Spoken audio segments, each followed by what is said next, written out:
মা সন্তানের ভালোবাসা চিরস্থায়ী, অমলিন। সেখানে সন্তানকে নির্মমভাবে খুনের অভিযোগ উঠল মায়ের বিরুদ্ধে। অভিযোগ, মশলা বাটার নোড়া দিয়ে নিজের 2 ছেলের মাথা থেতলে দেন ওই মহিলা। তাতেই এক ছেলের মৃত্যু হয়, অন্যজন গুরুতর জখম অবস্থায় মৃত্যুর সঙ্গে পাঞ্জা লড়ছে। তাকে হাসপাতালে ভর্তি করা হয়েছে। সন্তান খুনে অভিযুক্ত মহিলার নাম রিঙ্কি মজুমদার, তার স্বামীর নাম সূর্য মজুমদার। এই মজুমদার পরিবার নদিয়ার করিমপুর থানার আনন্দপল্লী মধ্যপাড়ার বাসিন্দা। দাবি করা হচ্ছে রিঙ্কি মজুমদার মানসিক ভারসাম্যহীন। জানা গিয়েছে সূর্য ও রিঙ্কির 2 সন্তান, 8 বছরের তোজো এবং তার ভাই 4 বছরের জোজো। স্থানীয় সূত্রে খবর, 2 ভাই বাড়িতেই আপন মনে খেলা করছিল। হঠাৎই রিঙ্কু তাদের কাছে আসেন। তার হাতে ছিল মশলা বাটার নোড়া।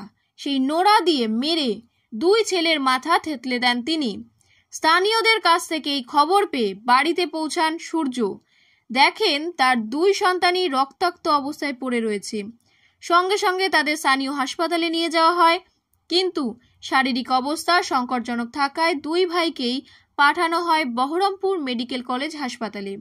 শেষ পাওয়া খবর অনুসারে সূর্যের 2 ছেলের মধ্যে ছোট ছেলে জোজোর মৃত্যু হয়েছে।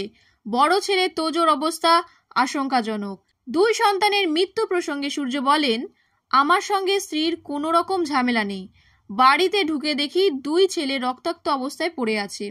তাদের দুজনের মাঝখানে পড়ে আছে শিলনোড়া। আমি ঘরে ঢুকতেই রিঙ্কু ছুটে পালিয়ে যায়।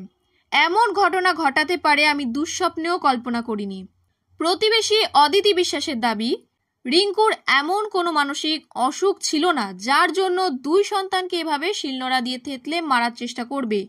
অন্য কোনো রহস্য আছে, পুলিশ তদন্ত করুক। কেন এই হামলা করলেন মহিলা, নেপথ্যে কোন কারণ রয়েছে তা খতিয়ে দেখা হচ্ছে বলে পুলিশ সূত্রে খবর।